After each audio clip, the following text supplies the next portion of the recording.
Welcome to a Tuesday night at 10:15. Special night, special time. I'm double dipping tonight. I have Loud Nerdy and now this. My name is J.W. Colwell. I am joined as always by my good friend Rich Drees as we careen towards the end of the year. And we are in December. We're in December. And we, every year we try to come up with new things. And, it's hard to pick a certain amount of movies, because once you start hitting everything, it's hard to pick other movies. And sometimes, like, we've even had it this year where we've done the same movie twice and we didn't know we did the same movie twice because we're fucking idiots. But what I will say is we've come up with an interesting thing for December. We're doing crime and comedy and crime December. Yeah. So we're going to pick some new things, but we're going to start tonight with a movie we're doing, and it's one of my favorite movies of all time. It's this movie called Witness. It's Harrison Ford at his it may be his best non-genre iconic role. Like it's you could argue his best acting performances. It's one of them. The other being something we might do next year because it'll be celebrating its 40th next year.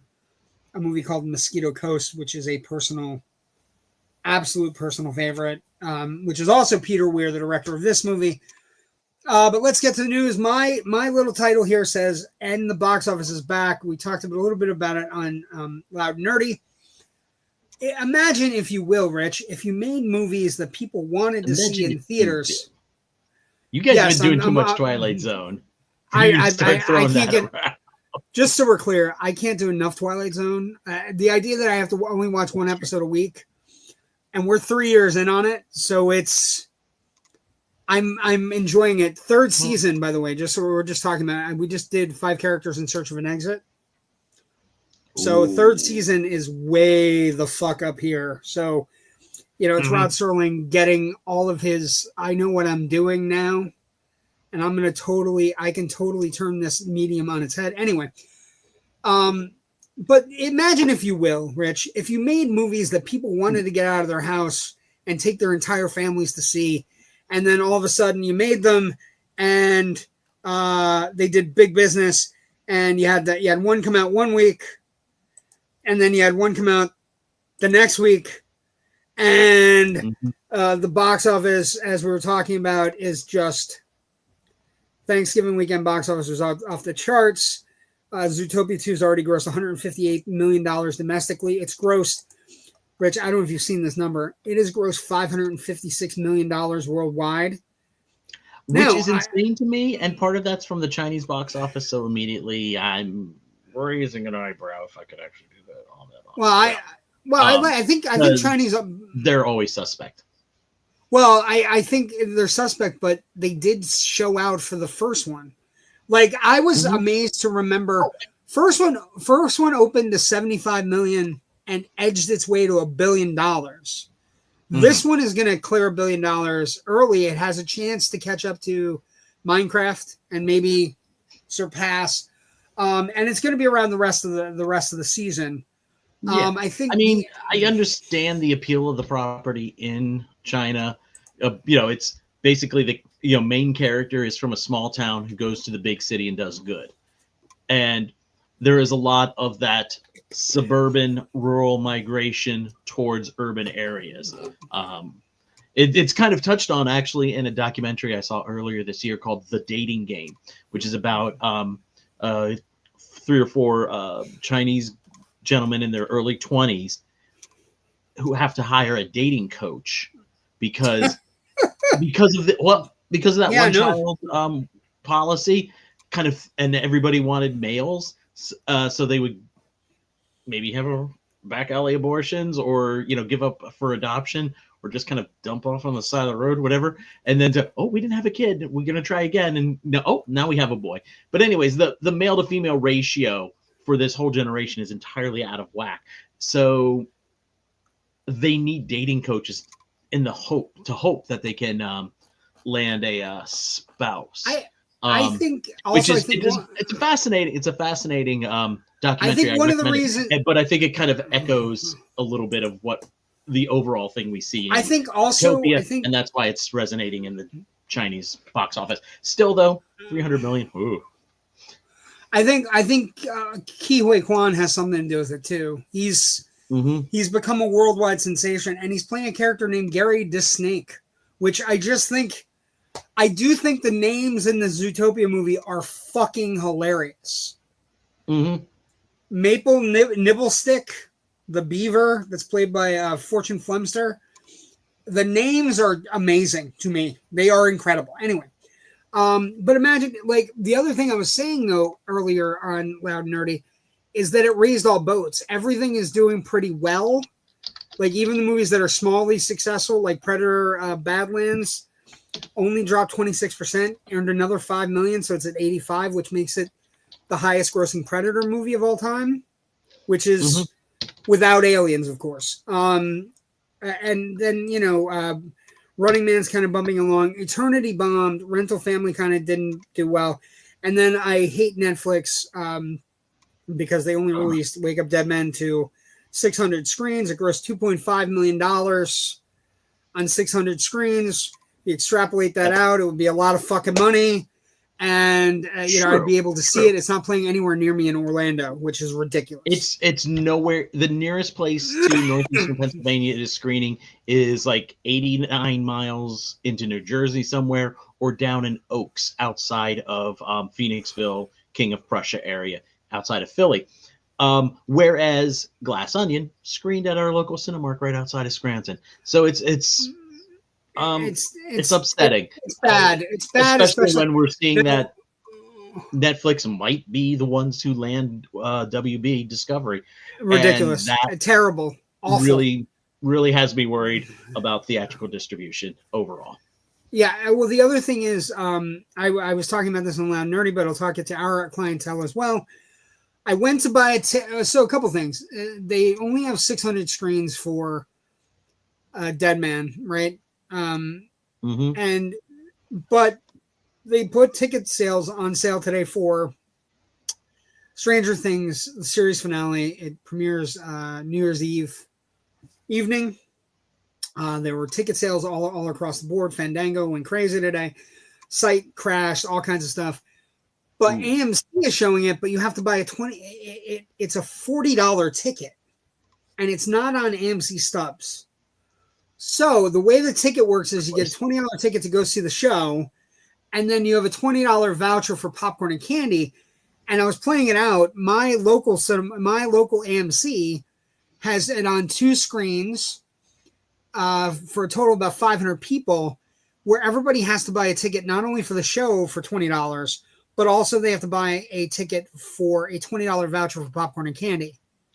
And okay, that's strange because I had heard that it was just you buy the food, the snack voucher, because the way your Screen Actors Guild and Director Guild contracts are structured, if they directed this as a TV episode and if it's being shown in theaters, there's a different type of pay scale involved. And that's why Netflix was saying, well, technically it's a TV show we're showing in so we're going to go show it for free, but you have to buy this amount. That is not what happened though when I went to everything. I mean, that may be how they set it up, but it did not work at my Cinemark that way. Everybody who bought a ticket paid $40.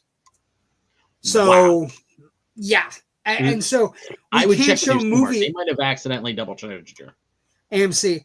Well, I didn't get the ticket, Rich. Now. I was thinking about going to buy it. It's not covered by my Stubs, and then it's also the night before my birthday, and then I can just watch it in my house with like good food that my mom and my wife and my aunt are gonna make. I'm good. It's a TV show. I've watched every other episode of the show on a TV. I'm good. I was saying I came up with a concept though for you, Rich. Most of these are sold out. This is insane. Yeah. What would you pay to see? What would you pay $40, $50, $60 to see in a theater? I had one that I came up with. If you said to me in 2027, we will show you the original Star Wars, the original Empire Strikes Back, and the original Return of the Jedi with no special edition in a theater, and you have to pay $75.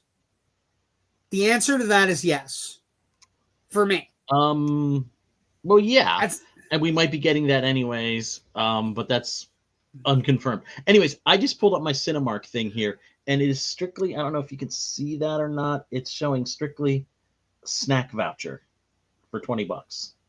That so maybe AMC, maybe the fucking website AMC might have done something weird. So anyway, I just think it's funny that we can promote TV shows, but we can't promote actual movies. And these are the people that are going to own Warner Brothers and the one of the single greatest collections of classic films and whatever. Also, I want to ask you, I got a thing from IMAX that asked me about what 4 movies I would like to see in IMAX re-released. I got a survey because I'm part of an IMAX whatever. And let me ask so I picked Aliens. I picked The Empire Strikes Back.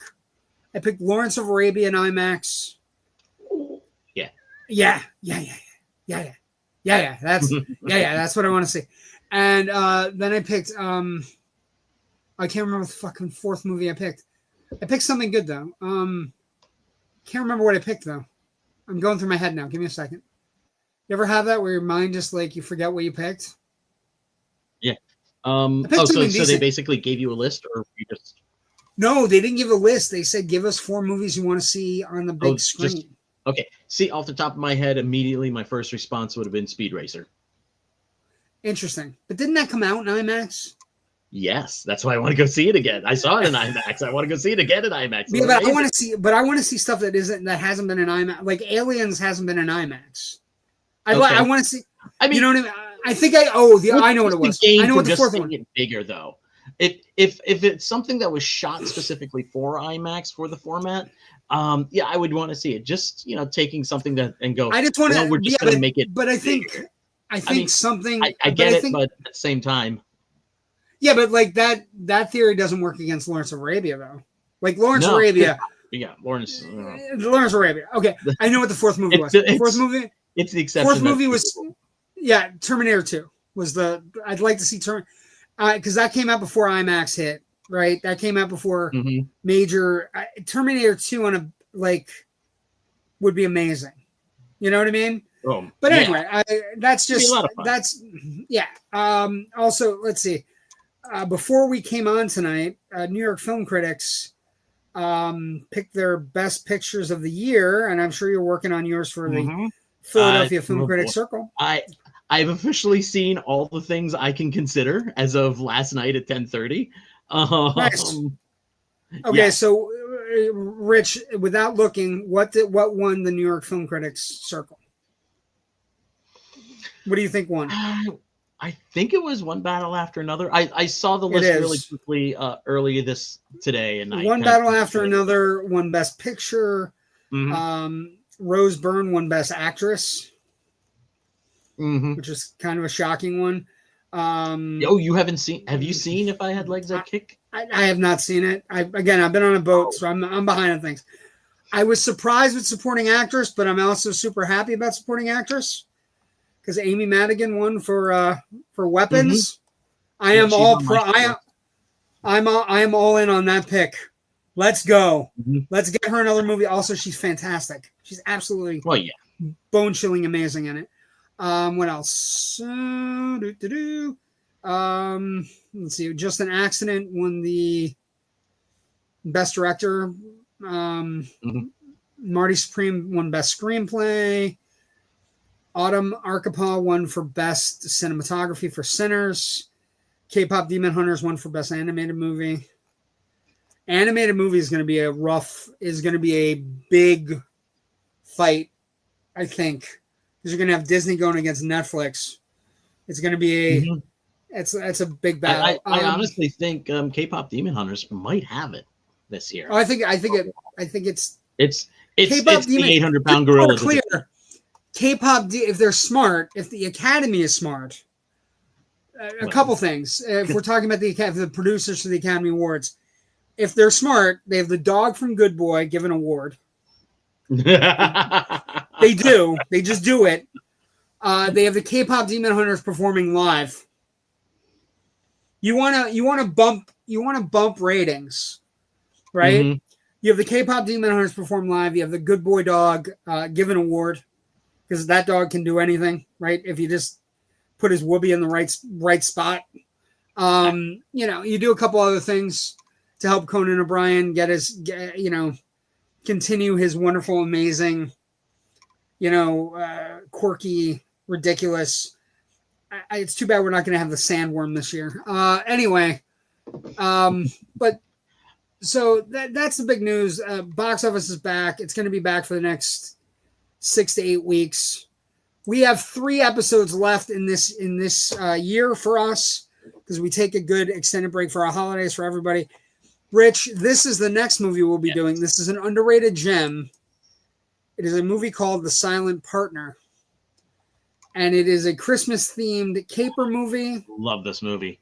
It is a fantastic... I only discovered this movie about 2 years ago. And Elliot Gould, I'll tell you what, Elliot Gould in the 70s... Elliot Gould in the 70s is equivalent to Brad Pitt in the 2025s. Elliot Gould was in a lot of stuff, and he was a sex symbol, and he was also like a really good actor, and he was also like, they put him in everything. They gave him Philip Marlowe, they gave him this. He has a bunch of other movies. He's fantastic. And then, we might have a guest. I don't know. We haven't heard from her. Maybe, let me check. Okay. On the 15th, we will be doing this movie called Grumpy Old Men at the behest of this vixen, Natasha Bagutzi. Yes. So she'll be joining us back. We'll be happy to have her back for Grumpy Old Men and our annual Fighting Over Christmas movies. Anyway, it'll be fun. Those are the last 2 movies of the year. We take some time off. We come back next year recharged, ready for movies celebrating from 86 and all kinds of stuff like that. Some comments. Hey, brothers, I was able to make it this week. Thank you for coming. We appreciate you. How much Sean? Do you guys weigh? Yeah, cut that guy, cut the next guy, because it's weirdos. Honestly, I was trying to message you for responding. Oh, yeah. Thanks. Yeah, goodbyes. Weirdos, bye. Speaking of weirdos that we like, Joe Ridley. Yeah, Joe Ridley. Good evening. Sorry, man. That was just kind of there. 7831. Wow. Thank you very much. I don't know if that's wow. I don't know if that's another weirdo. We could have several weirdos tonight. Wow. Awesome. Well. Well, it is what it is. If they come back, we'll kick them from the chat. But okay. Does it matter? We're just talking about movies. Anyway. Also, Roger Ebert was a big dude.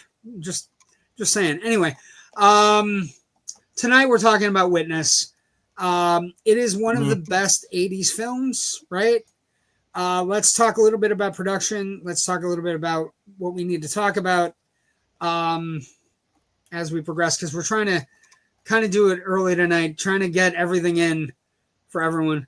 Production. So I was amazed to read this script bounced around a lot, Rich. Hollywood-wise, it started out as a first look development deal with Edward Feldman with 20th Century Fox. They received the screenplay in 1983. It was originally called Home, which is the Amish term for death. So a little bit about like the husband that Kelly McGillis loses at the beginning of the movie. It was 182 pages. It would have been a 3-hour screen time. And it was around Hollywood for several years. It then, at one point it was an Amish woman witnessing the murder in LA. And then they rewrote it a couple times. And they actually based it off of a 1972 episode of Gunsmoke, which is weird also. Super weird. But Feldman liked the concept so much, he paid... and he liked the thriller aspects of the story. So he offered Kelly and Wallace $25,000 for a 1-year option and a rewrite, an additional $225,000 if the film was actually made. They submitted the revised screenplay in less than 6 weeks. Feldman delivered it to Fox, and Joe Wisen, the studio head of Fox of production, rejected it with a rather bitter statement that Fox did not make rural movies. Whatever the fuck that means. It vaguely echoes the whole rural. Some of the people that ran CBS Fox from a few years earlier, when they had like Green Acres and Petticoat Junction and all those, the Hooterville universe, and all those other things, and then one day CBS just said, "Screw it, we're going for a different audience," and they just like pulled the plug. Some people that ran Fox in the 80s and 90s just do not like movies. They just wanted to. They were bean counters. Alan Ladd Jr. had to fight with the board to get Star Wars made. Yeah, just crazy. If they had had their way, it wouldn't have been made, and human history would be different. And I say without the slightest bit of exaggeration. Here's where it gets really. Pop I know. It's amazing. Ronald Reagan wouldn't have his Star Wars weapons defense system descriptor. What would he have called? Yeah, it would have completely changed the world. I agree with you. Here's where it gets more fun. Feldman then sent the screenplay to Harrison Ford's agent Phil Gersh, really a super agent in the 80s, who contacted the producer 4 days later and advised them that his client was willing to commit to the film. Feldman, fairly confident that Harrison fucking Ford signing on would change Wizen's mind, went back. And then Wizen basically told him, "We like Harrison Ford." At this point, I just want to point out, saying you like Harrison Ford in the 80s is the most crazy concept to me. You mean the guy that makes all the money? That guy, you like him. It's like, how you like him. You like him. But Wisen then finished it up with, "While we like Harrison Ford, we're still not interested in making a rural movie." So then Feldman sent the screenplay to other numerous studios, rejected by all of them, until Paramount Pictures said, we'll take a look at it. Feldman's first choice for director was Peter Weir, but, and this is where it gets fun, he was involved in pre-production for The Mosquito Coast, which, again, would later happen with Harrison Ford. So it's like magic, all of this kind of coming together. John Badham was also approached to direct. He basically said it was just another cop movie. I think that's interesting that Badham passed. Then financial backing from Mosquito Coast fell through. Weir became free. He then made Witness as his first American film. And basically at this point, there was one of those weird director strikes or some sort of guild interactions going wrong. So they were trying to get the movie made as quick as possible. David Cronenberg was also offered the movie, and he said he could never be a fan of the Amish, which is perfectly David Cronenberg. That's a perfectly David Cronenberg answer. So I just thought it was interesting.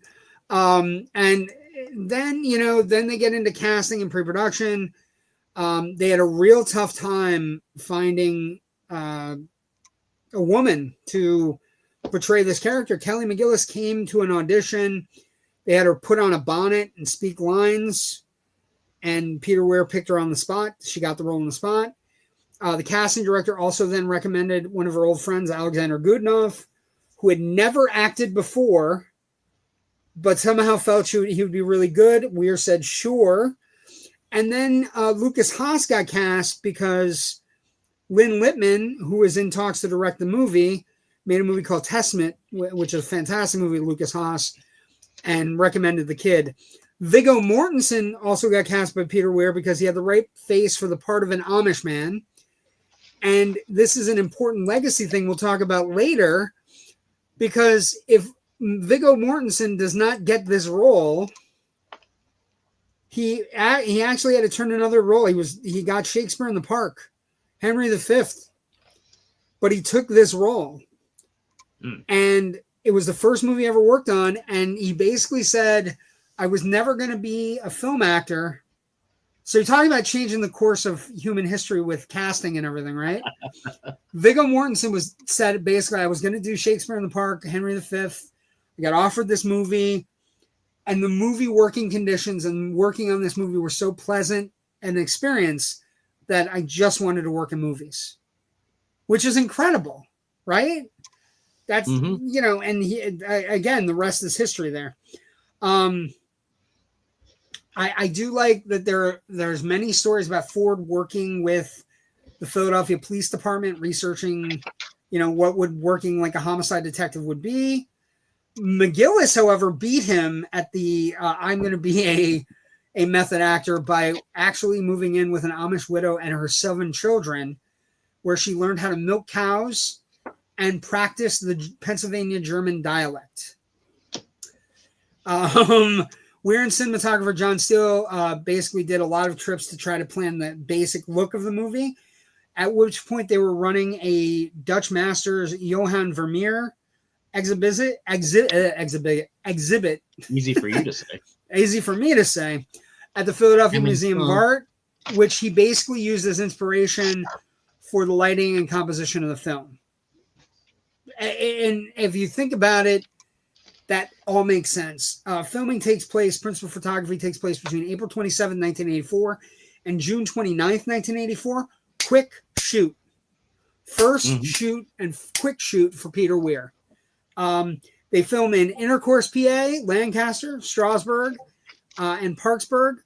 Local Amish were originally willing to work as carpenters and electricians, but declined to appear on film.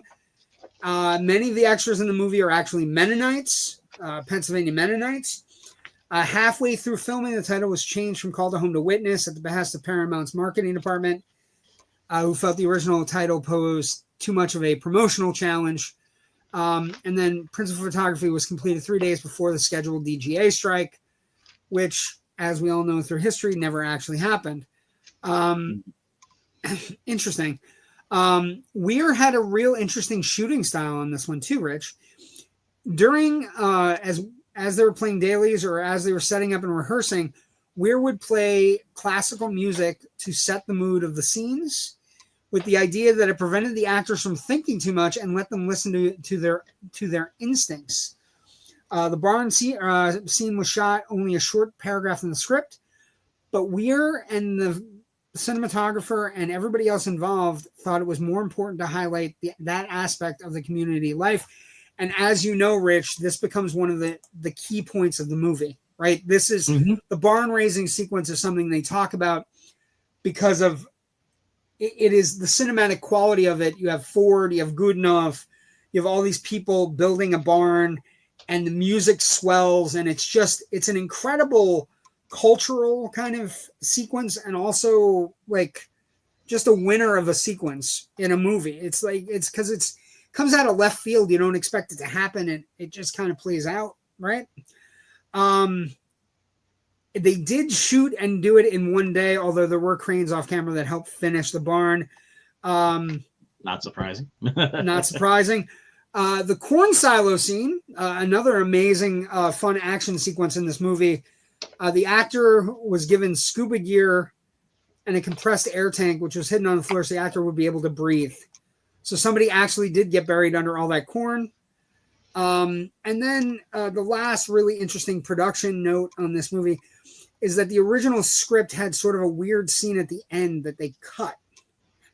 That they didn't think, like, for some reason in the script, Book and Rachel explain their feelings for each other to the audience. And Weir ended up looking at it, reading it, talking to both Ford and McGillis, and not shooting it.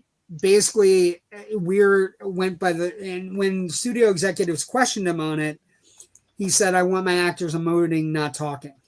Actors emote. Actors, we can get all the emotions from Rachel and Book, how they feel about each other, how they feel about their loss, how they feel about the relationship ending, by these two actors emoting. Which, by the way, Weir was right. An incredible thing. Okay, so a couple things. Sean Smithson, UA 195. We appreciate you. By the way, thank you. I'm just joking in reference to the dummy asking how much we weigh. Laugh out loud. People are idiots. People will always be idiots. There's nothing we can do about that. We had Witness on VHS. I like that kid, especially in Prayer of the Roller Boys. Did he continue his acting career after the 80s? Yeah, he's in Lukas Haas is in a decent amount of films. The main, I believe isn't he in Brick, the Rian Johnson movie? Let's see. I want to say yes. Okay, so let's go quickly through his career. Testament, Witness, Solar Babies, Lady in White, a fantastic movie. The Wizard of Loneliness, See You in the Morning, Music by Convicts, Rambling Rose. Another great one. Leap of Faith, Everyone Says I Love You, Boys, Mars Attacks, Johns, Kiss and Tell, and Quiet Night, Breakfast of Champions, Running Free, Zoolander as himself, Bookie's Brick, he's in Brick, Last Days, Material Girls, Darwin Awards, Alpha Dog, let's see, The Brothers Bloom, Inception he's in, Red Riding Hood, Crazy Eyes, Contraband, Lincoln. He's been in a lot of movies, actually. He's been around. He's been around. He's doing good work. He's always done good work, and he's a good actor. And like I said, the development, casting, and filming and everything in this movie is really interesting, right? The idea that they actually at some point had a studio head going, hey, that Harrison Ford, just not box office for me. And the fact that it was somebody that in chart as 20th Century Fox, that Harrison Ford, not box office enough to get over the rural movie. I mean, I could sort of see their point. It's just like, it's like asking A24 to produce, a musical comedy. That's not quite what, or I'm sorry, Blumhouse to produce a musical comedy. That's not quite A24 works. A24 works.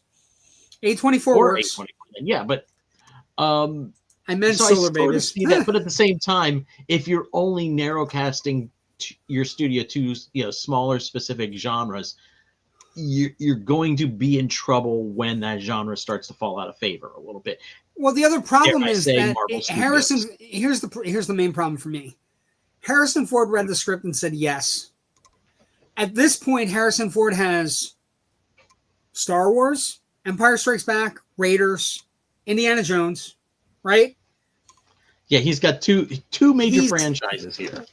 He's juggling two major franchises, and he has quickly become a sex symbol, movie icon, and wants to flex his muscles. Okay. So the only thing I can see that they might have had a moment of pause was, excuse me, by this point, Blade Runner had come out, correct? Well, yeah, Blade Runner is 82. Blade Runner is 82. Yeah.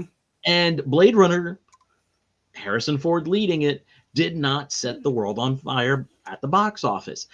And if you're strictly looking at that, I could see where somebody goes, okay, yes, Star Wars and Indiana Jones, those are great, but that's a lot of big things. But if you're asking Harrison Ford himself just to carry this small little movie about a cop in Amish country, he just did another cop movie, Cop in the Future Fighting Robots, and that didn't go over so well. So the answer there is the simple answer that Wiseman would have gotten from me would have been like, you're right. Every movie did well in the summer of 82 against E.T. You're right, buddy. Yeah, again, that's a good point. I'm just saying. Yeah, no, I they don't always factor in all those contextual things around when a specific movie or a specific actor doesn't open a movie. And yeah, no, I agree. I hate when this movie didn't do well, so people don't want to see Westerns anymore. No, maybe it was just a shitty Western. Maybe it was scheduled bad. Maybe it was advertised bad. Maybe it was just bad, and it's not the genre's fault. Yeah, I consider this movie a Western, by the way. This movie could be a Western. This movie has a high noon quality to it. We'll talk about it. When we get to Legacy, I do have I have another film that I think this very much influenced. Interesting. And I'm very excited to hear it. I'm hoping this will be a surprise for you. Let's talk box office. Maybe it will. I don't know. You and I say every once in a while share a brain on things. Just throwing it out there. Okay, so it has its world premiere at the Fulton Opera House in Lancaster, Pennsylvania on February 7th, 1985. And then the film is also screened out of competition at the 1985 Cannes Film Festival. In 1985, it opens on 876 theaters on February 8th, 1985. It grosses $4.5 million in its opening weekend, ranking number 2 behind. Can you guess the movie it was number 2 behind in February of 1985, Rich? It's going to be something from 84 that's holding over. It's a Christmas movie from 1984, yes. Fudge sickles. I can. It's a cop movie.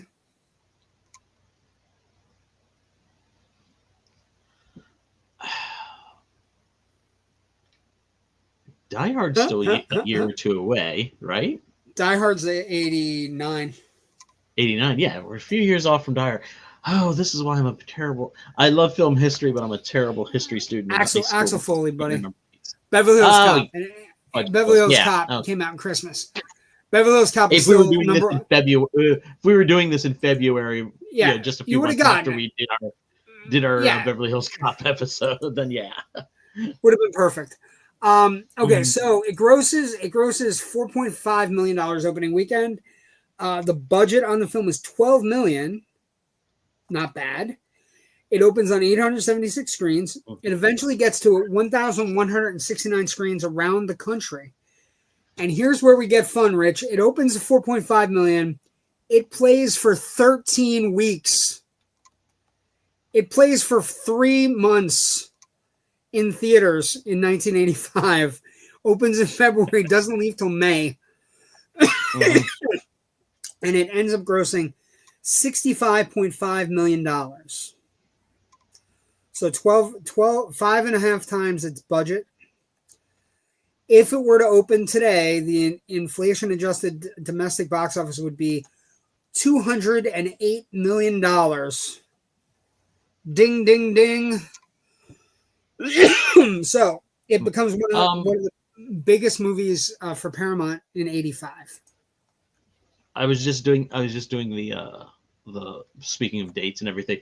I just realized I was like, if my family had not moved from Harrisburg up to Northeast PA a year earlier, I probably would have really been nagging my parents to take me out to Lancaster to see if I could see Han Solo walking around. Absolutely. It ends up also internationally, it grosses $47.4 million. So it ends up becoming one of the biggest moneymakers in the world in 1985, where it grosses $116.1 million. Which in 85 money, that's a major hit, especially when the movie only cost $12 million to make. Pretty big, right? And then you start thinking to yourself, of course it's big. It's Harrison Ford. Everything he touches in the 80s tended to turn to gold. Yes. Okay. Critical response then and now. This is where you and I get to talk things out. So critical response then, again, very well received critically. As I was looking through, it was very hard to find negative reviews. We use Rotten Tomatoes as a good aggregate on our show. It's at 94% from the critics. It's at 80% on the popcorn meter. I think that's low for the popcorn meter, but who am I to judge? But the critics, this is one of the fun ones, right? We're in the 90s, Rich. So I'm looking for negative reviews, right? I'm looking for reviews that don't get the movie, that for whatever reason, we don't like it. We're not fans. So the two I found that are amazingly short-sighted and also incredibly from really good critics. Vincent Canby of the New York Times. Ready? It's not really awful, but it's not much fun. It's pretty to look at, and it contains a number of good performances. But there's something exhausting about its neat balancing of opposing manners and values. One might be made to care about all this if the direction by the talented Australian filmmaker Peter Weir were less perfunctory, and if the screenplay did not seem so strangely familiar. One follows witness as if Turing's one's old hometown, guided by an outsider who refuses to believe that one knows the territory better than he does. There's not a character, an event, or plot twist that one hasn't anticipated long before its arrival, which gives one the feeling of waiting around for people who are always late. I thought that was a weird review, Rich, because I think it's a pretty solid thriller. Mm-hmm. I think where the movie achieves, like, it's a good thriller. It's a good cop thriller. Kid witnesses murder. Murderer's a cop. Yeah. Cop corruption. That's great. But where the movie succeeds for me is this kind of superfluous place where Harrison Ford gets inducted into the Amish society. And he kind of like, he has all these like fish out of water moments that could be comedic, but are played serious and are like, the one that comes to mind for me the most, that I think the most about, is the kid playing with the gun, and how it's a terrible thing in the Amish community to take somebody's life, and how the kid playing with the gun and Kelly McGillis' reaction to the kid playing with the gun and Ford's reaction to the kid playing with the gun. This is a dangerous weapon, right? And, and then he gives it to her, and it's one of the best performances of Harrison Ford's career, right? Off the top. It's an interesting inversion on Chekhov's gun, too, literally. I mean, it's like, if you put a gun in the soup cabinet, it will be used in the third act, and it's not here. That gun. Right, he doesn't get to use his gun. No. It turns out it's Chekhov's corn silo. Yeah. Yeah. Which is an interesting bit of misdirect. It plays on our knowledge of cop movies, of thrillers, and it's like, oh, at some point he's gonna have to try to go back and get the gun, or the kid gets. He's gonna have to get the gun out. He's gonna have to get the bullets out of the flour. He's gonna have to get the bullets out of the flour as well. And they address the moral dilemma differently in the movie about violence and protecting these people from the bad guys when the bad guys come a-calling. And I really appreciate, it was something I was thinking about while I was watching the movie earlier this evening. And I was just like, oh yeah, that's right. Yeah, I dig this. I like how they do this here.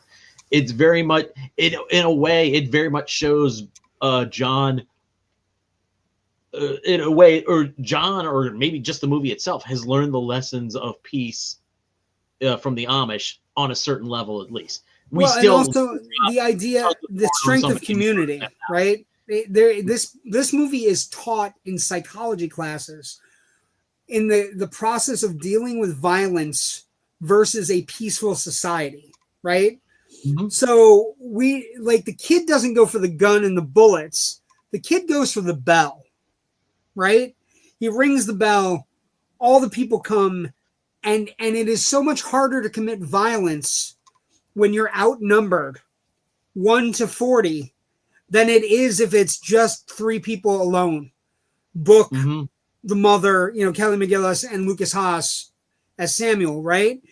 And that's another fascinating aspect of this movie. There are many fascinating aspects of the movie where it asks challenging questions, and it's really I think that was the grandfather's ultimate lesson to Samuel, is bring the people here, let them witness this, because they can't silence us all. Again, the strength through community. Strength through it's a phenomenal piece. And I think there's a lot of thought-provoking stuff in the movie. I think not all of it lands, but most of it does. I think the first quarter of the movie is a really well done, kind of like, hard-boiled. There's a murder. The kid might know the witnesses. That sort of thing. Yeah, and then it changes. Kind of a standard thriller. I like, though, the whole first quarter of this movie, whole first act almost, is told basically through Samuel's point of view. Yes. Which is going to disappear. Everybody's a giant. Everybody's a giant, except for every shot there. Yeah, exactly. Is looking up. It's from literally his point of view. He's the point of view character, of course, but literally, it's like every angle is looking up and going, "Oh, this is a train." He's the one looking out the train. There should be window.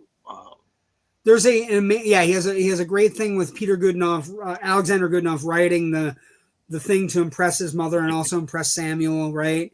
Mm-hmm. Alexander Goodman, by the way, is fantastic in the movie. He's great. Which is there's little moments like that, by the way. People had this idea, I think, of the Amish are very dour, and the movie kind of does trade on that a little bit in some of these characters. But they also, have these moments where they laugh and they joke around. There's after the funeral segment. Yeah, there's a bull joke. Somebody going through the house, and somebody drops a joke, and some of the older gentlemen laugh, chuckle appreciatively. It's even the ball at the time joke. Probably it's about the father, Kelly McGillis' husband, had sold a horse that was missing a testicle, right? And but it could the still joke, because that's all you need. It could still breathe because that's all you need. You only need one good one, right?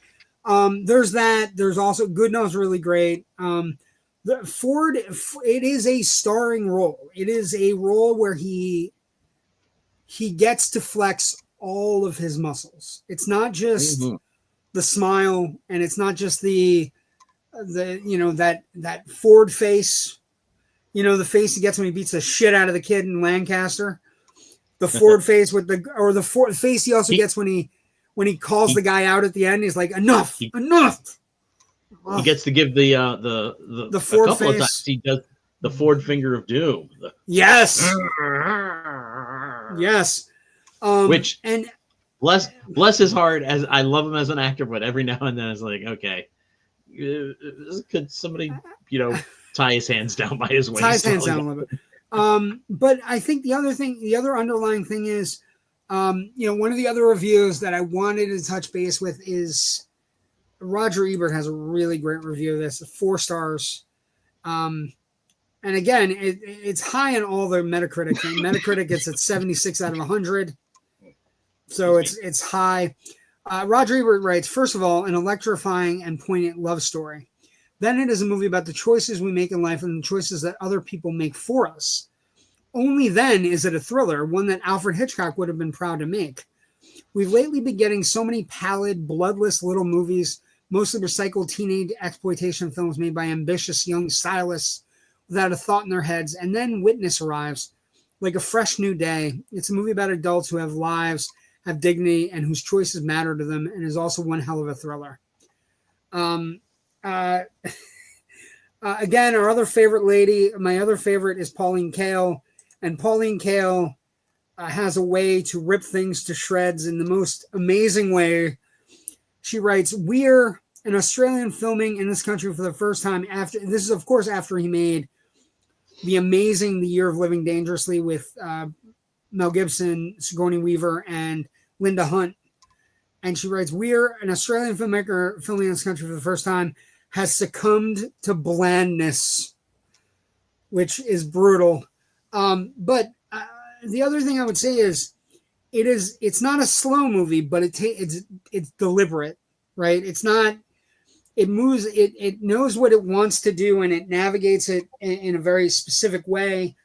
Ford getting awoken at 4 a.m. to milk the cows, and there's a little joke. There's a great joke there where the old guy is trying to teach him how to milk a cow, and he's like, "Oh, Book, have you never had a tit in your hand before?" And Ford turns to him and is like, "Yeah, just not one that's big." And the old man stops for a moment and then ha ha ha, and laughs and walks out. It's a great. Yeah, it's humanizing them. That's kind of a bawdy joke, if you want to interpret it that way. And maybe he takes that moment to go, okay, it's a moment of connection between the two characters, which I think is a nice through line for those two, because they kind of have their back and forths. Yeah, it's but it ends up being a fish out of water movie. And the last 20 minutes when the 3 corrupt cops descend on the lap farm is really, really good. Like it's a well done wrap up. You got Danny Glover with a shotgun, you got the other guy, Fergie, who has a shotgun, and Ford doesn't have a gun, so he has to make do with what he has on the farm, and then also eventually get a gun from killing somebody in a corn silo. Spoiler alert. And and then he gets the shotgun. I have to wonder about that though, because of the Amish, very strict prohibitions and beliefs about taking life. Do they look at all the corn that was in the silo and said that corn is now impure? It's impure. It's been used to kill, so we have to just take all of that corn and get rid of it, and start fresh with new corn. That's something I kind of thought about as I was like. I was going to say they might need new corn because there's a dead body in the corn, Rich. But if you want to make it some sort of, if you want to make it some sort of moral dilemma, I guess you can do that. I was going to say I wouldn't want to eat the corn. Moral, it's a hygiene question. To touch the dead guy, but there it ends up becoming this really kind of poignant thing. Ford, by the way, Ford doesn't get enough. The guy who died in the corn silo requested to be cremated, so they go to cremate him, and he just blows up like a Jiffy Pop. But bump.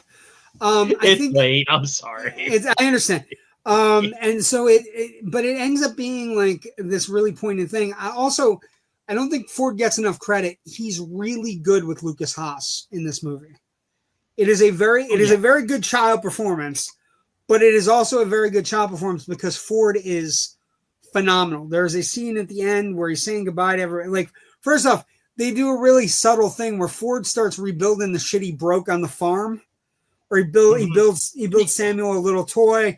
He puts the birdhouse back up, and it's like, I don't know how for him to go. Subtle the whole birdhouse thing is. It's like Ford shows up, breaks their home, the birdhouse, and when he is getting ready to leave, he fixes the birdhouse. He's fixed their home. Well, and also we haven't talked about that. The barn building scene is amazing. Ford, of course, if you don't know anything about Harrison Ford, he was a carpenter, and actually the reason he got his shot was because he happened to be doing carpentry work the day George Lucas was holding auditions, and somebody missed for Luke Skywalker. He needed someone to read. Well, he had already done American Graffiti. He built a gazebo for George Lucas. That's the story. He was building a gazebo. He had built a gazebo, but he was at Francis Ford Coppola's place at American Zoetrope, which is where they were holding the auditions. He was framing in a new door for Coppola. And the rest is fucking history. Like, what are you doing here? You're an actor. He's like, it's not I know how to build shit. And but it plays off. So he goes, well, why don't you come on down to the office because we need somebody to read against these people coming in for this one role. The rest is fucking history. The rest is one of the greatest cinematic careers of all time. You know what I mean? Like my personal favorite actor of all time. So we'll get it out there. It's always he's right behind me every Monday night when you watch the show. If you pay really close attention, he's always on my left shoulder. He's always right there. See, Rich, he's always right there on my left shoulder. He's right. He's always right there. He's always right there. Anyway, so what I would say is, I will say that again, it's a very deliberate movie. It's an hour and 52 minutes. So if you have like issues with length, you might have problems there. But I will say it holds up remarkably well. It looks great. Cinematography is top notch. The Maurice Jarre music is also really great. One thing I really want to say about the cinematography is it's super naturalistic. There's not a false lighting choice in this movie, and I think that's partly because when you go into Amish country, the Amish don't have electric lights. That's something they don't. That's one of the modern conveniences they do without, and that's why like Amish homes have like really big ass windows. That's so they get as much light in from outside as possible. And it's shot really well though. Yeah, it's an amazingly realistic. It's stunningly beautiful. It was nominated for 8 Academy Awards. Yes.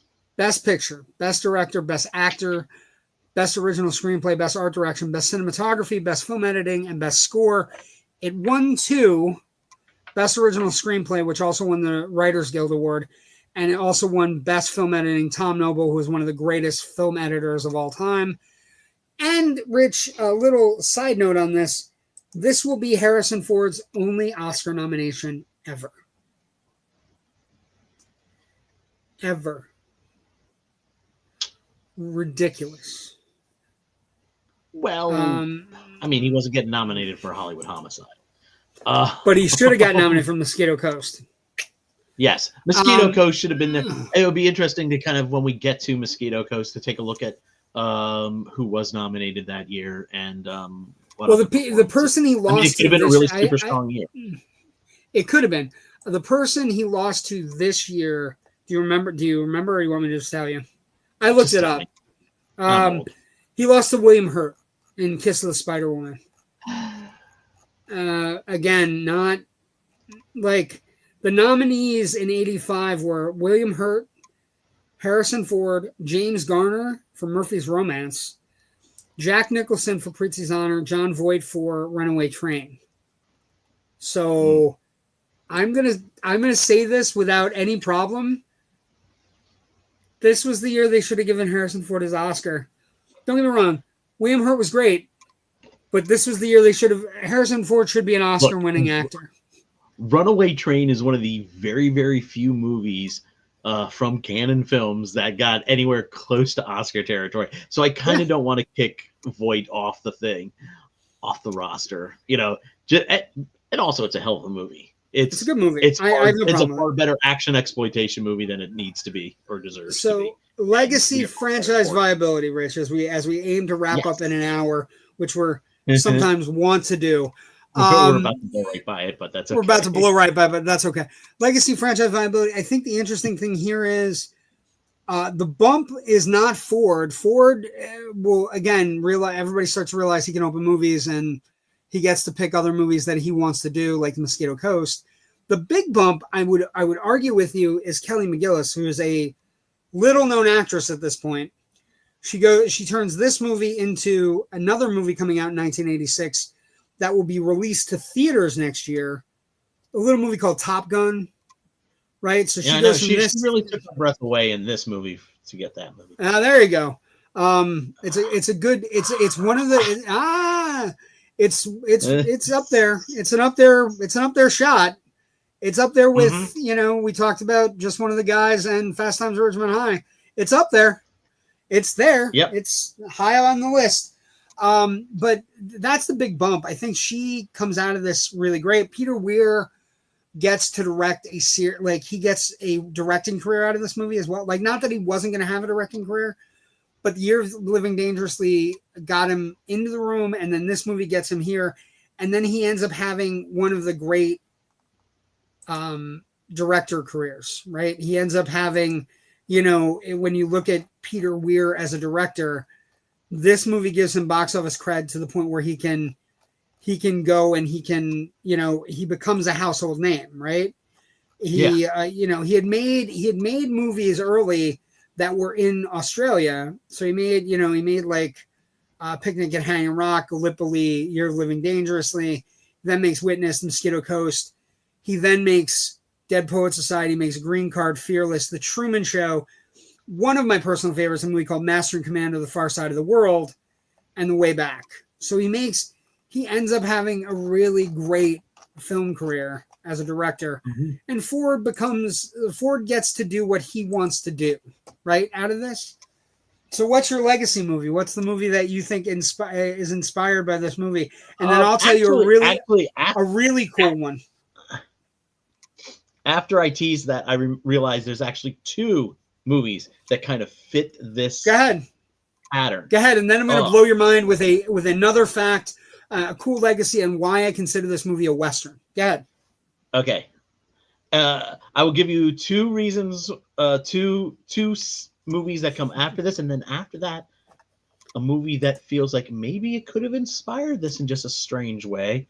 We have, each of these movies involve somebody or somebodies who witness crime or are on the run from criminals and have to hide out in a religious order where they have fish out of water experiences, but they, kind of come to an understanding about the order, and the people come to an understanding about each other. And I'm talking about, first, Eric Idle and Robbie Coltrane in Nuns on the Run. and then let's throw a little Motown in here, and we've got Whoopi Goldberg in Sister Act. Okay. That's okay. Good. I think those are very. There are echoes there. How about this echo? Okay. Take out the religious aspect though. Change it just a little bit, and you have two jazz musicians on the run from the mob who have to assimilate into an all-girls band. Girl band. Yeah, some like it hot. Some like it hot. Like it hot, exactly. Yeah, it's very much an interesting kind of like the movie starts out as a regular cop thriller, and then it kind of becomes a fish out of water, but also a kind of philosophical cleansing of the spirit, body, and mind. Right? He gets the middle section is almost a very adult, and I don't mean that in a prurient way. I mean like mature. Romance where a cop movie keeps threatening to break out around on the edges of around the edges, but also it's also a philosophical movie in the sense that you have this essentially violent cop who's willing to smash people into windshields and do all kinds of stuff, and he's put into this position where he needs to be able to protect a child, but he's also like he's so out of water that he's being awoken at 4 a.m. It could have been a comedy, and that's where your great Sister Act and Nuns on the Run and Some Like It Hot come in. But I would also say it is one of the more mature. Like there's a sequence in the movie where, the grandfather comes to Rachel and says, "You're going to be shunned." They see how you're making eyes at this guy, and we have a perfectly suitable Alexander Goodenough for you to fuck. And you're making googly eyes at Harrison Ford, and you're going to get shunned, and I will not be able to live with you or break bread with you or do anything near you. And she's like, she has this whole moment where she's like, they can think what they want. I haven't done anything. And then later he's like, yeah, but you're about to. You're about to. It's great. How about this? I don't know if you ever paid it. I don't. Again, my name is JW, but my real name is John Wayne. How about this mind blower of a thing?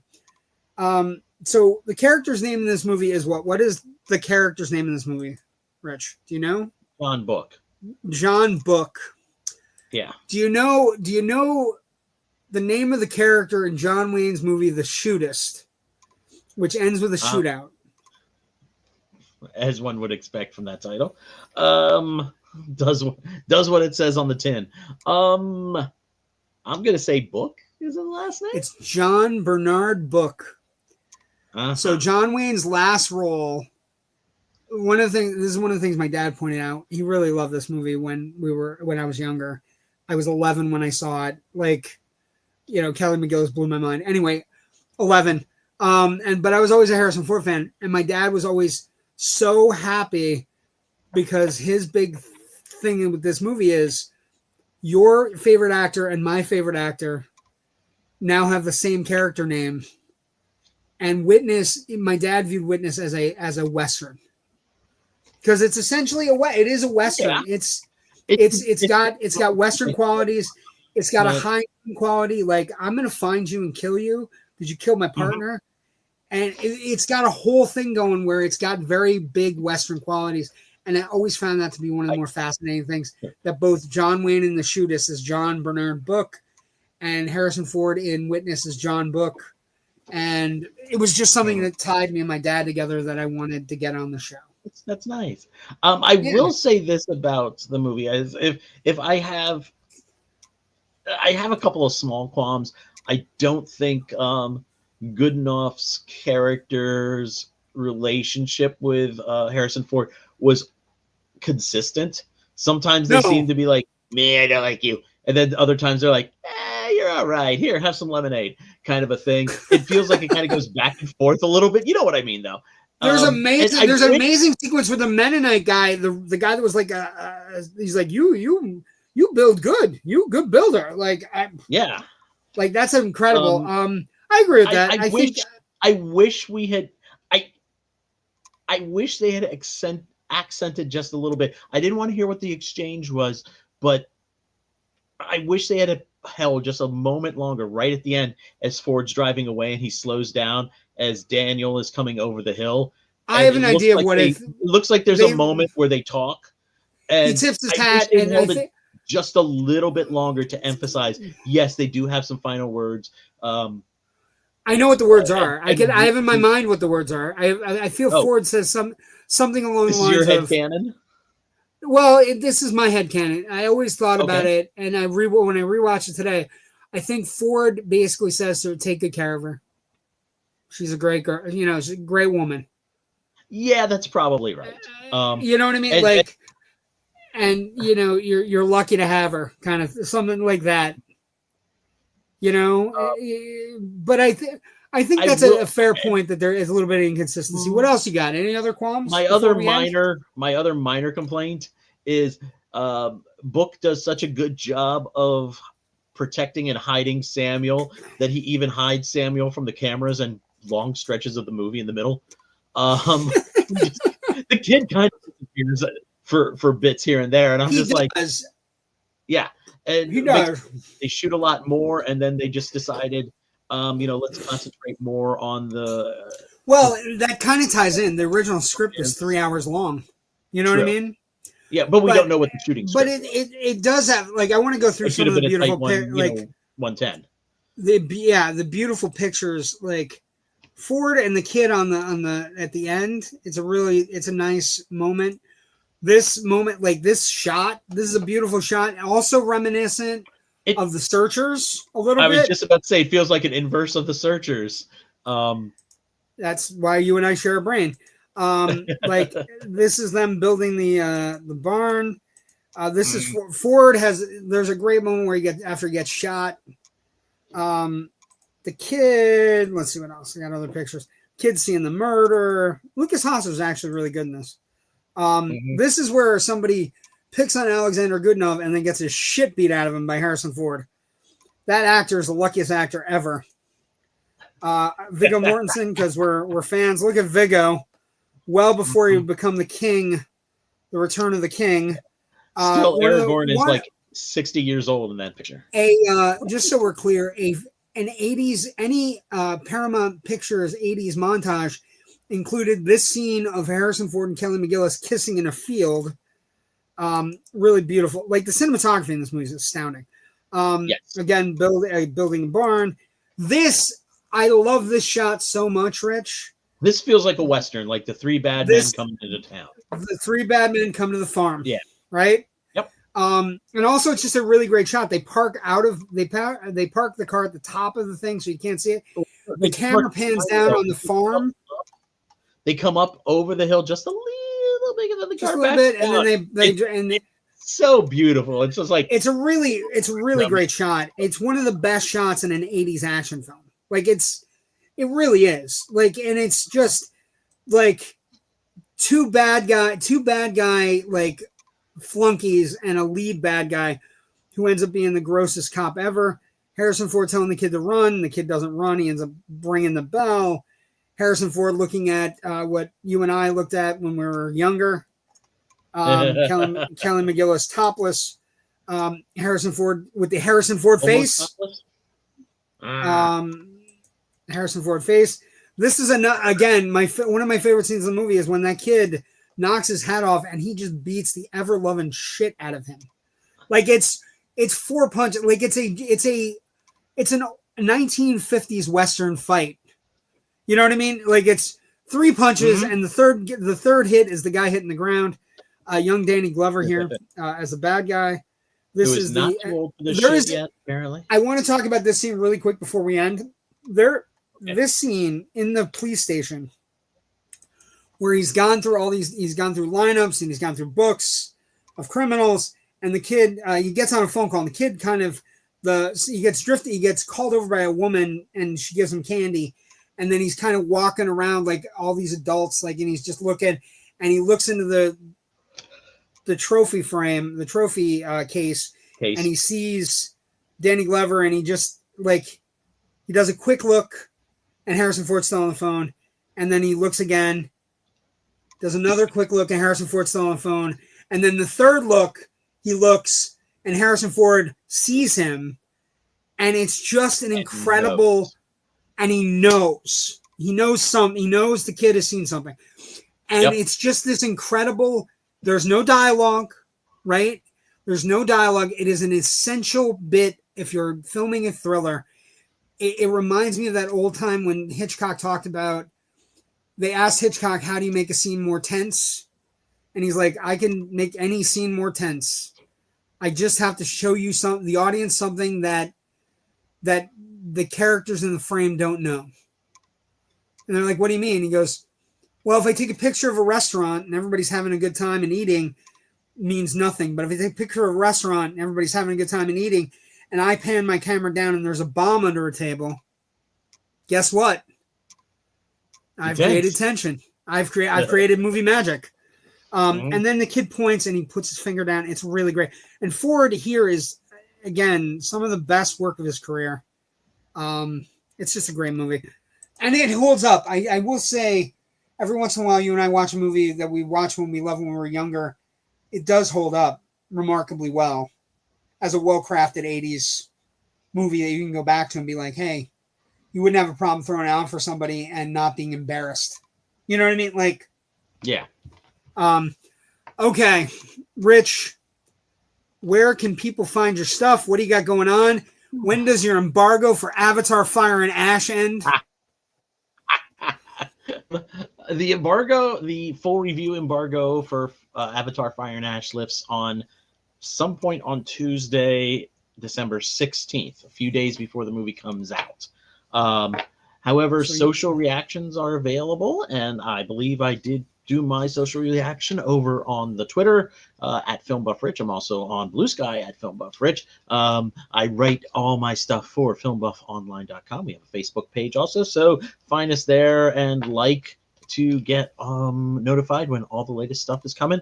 But I will tell you what, give me a half a second here. I will pull up what I can read what I wrote on Twitter, I assume. Amazing. Okay. I love it. Here we go. So this is what you would see on the Twitter. We were at a lovely AMC with the Dolby surround. Dolby screen, theaters. Dolby theaters are beautiful. Which, oh my gosh, beautiful theaters. They give you the highest version of the film for the critics. So we got the 3D, we got the high frame rate stuff. When it switches into that, it's stunningly amazing and beautiful to look at. It's Cameron just. So what'd you write? What'd you say? Doing his thing. Let me find it here real quick. I just had it. Darn it! What diddly did I do? Scroll back. Okay, I said this morning. Because social embargoes were social reviews, social mentions were embargoed until like 1:30 this morning, 1:30 a.m.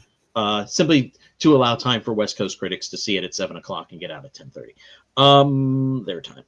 Took a little trip to Pandora last night. Cameron maintains quality of franchise while delivering some great action set pieces. If you like the previous two films, you'll dig this one. If Avatar isn't your bag, this probably is not going to change your mind. So okay, yeah, it's there's a lot one about of the things that came up. One of the things that came up on the boat was one of the ladies who ran one of the movie trivia things said, "Who's spending all this money to go see these Avatar movies?" And I'm like, just so we're clear, you're talking about a $7 billion franchise through two movies. Like it's not like I feel I'm in the wrong on this. I'm missing something, but I'm going to try to rewatch the first two and go into this one pretty stoked. Yeah, I mean, what T-shirts are we wearing this evening? I'm wearing Ben Grimm in my very fat T-shirt because apparently I have neck issues or something. Fuckers. Your hot, sexy neck, buddy. I am wearing the T-shirt from this year's Turner Classic Movie Festival in Los Angeles this past April, which I attended and talked about a little bit. The Monday on the back, which you can't see because I can't turn around because I don't have a whole lot of space here to move. Is it lists all the films that they screened, and of course I was lucky enough to see the two VistaVision films, We're No Angels, starring Humphrey Bogart, and a Western, Gunfight at the OK Corral. Great Both movie. projected Oh my God. from their original. Gunfight is fantastic. Burt Lancaster's great. Burt Lancaster and Kirk Douglas. We do not give them enough credit. Burt Lancaster both of those were screened from their original archival VistaVision prints. They had to custom build a camera in the Chinese theater to show these movies. I sat next to Larry Karaszewski, who co-wrote Man on the Moon and a number of other films, Ed Wood. So, it's a cool time at the movies when you go to Turner Classic Fest, is what I'm saying. And hopefully I can take the couple of bucks together to do it again this year. So we have a couple things going on. Loud and Nerdy will be next Tuesday. Next Monday, we will Loud and Nerdy will return next Tuesday. Next Monday, we'll be back with Generation Movie, and the movie we'll be doing is Silent Partner. Week after will be a last show of the year, Grumpy Old Men with Natasha Bogutsky. And if you're interested, I'm not saying you are, but if you are, want to have a little bit of fun, Indie Escape Network, Generation Movie, and Loud and Nerdy are proud to present this year Whamageddon, The Upside Down. Wow. Wham Hunter begins tonight, December 3rd at 12:01 a.m. So instead of avoiding The Last Christmas by Wham, because we're celebrating The Upside Down and because we're going against norms, and because it's the right time to change up a little bit, we're doing Wham Hunter this year. So everybody is going to be hunting Last Christmas, and the person who gets the most will win a prize of some sort. So, okay. Does Natasha definitely know about this? Because she works out in the. Does Natasha definitely know about this version of it? I don't know if she does. She works out in the public. She hears a lot of Christmas music. Whereas I will invite her after I get out of here. Because that's how I generally roll. Right, but this one is fun. You're a Wham Hunter. If you look, Wham down the bottom, a little fun stuff. But it's going to be good for her because she usually gets knocked out really fast. So, yes, but also I'm gonna give a reason why I'm doing it. It's twofold. I had a couple people one person last year say it's a good song and you're kind of going against. It's mean. And I was like, I didn't really think of it this way. But then I had another friend who I really appreciate who said, it's one of the only queer forward songs. A major Christmas song that's queer forward, right? I didn't think of it that way. I didn't look at it that way. I mean, the singer it, but I didn't necessarily take it as a queer anthem. But I didn't take it that way either. But the way he explained it to me was, it may not be, but it's one of the only songs by a queer performer that we actively mock and attack every year. And it got to me a little bit. And I said, you know what? You're right. We'll do The Upside Down. We'll turn it around this year. We will go Wham hunting. Okay, I like that. I'm trying to make everybody happy and make people and have a good time for this Christmas season. Because God knows it's hard to get through. It's especially if you've lost parents or, if you've lost family or friends. Mm-hmm. As I get older, it is one of the toughest times of the year for some people. And I want everybody happy. I want happy humans and I like people. And it was the right thing to do this year. So Wham Hunter begins tonight in 23 minutes.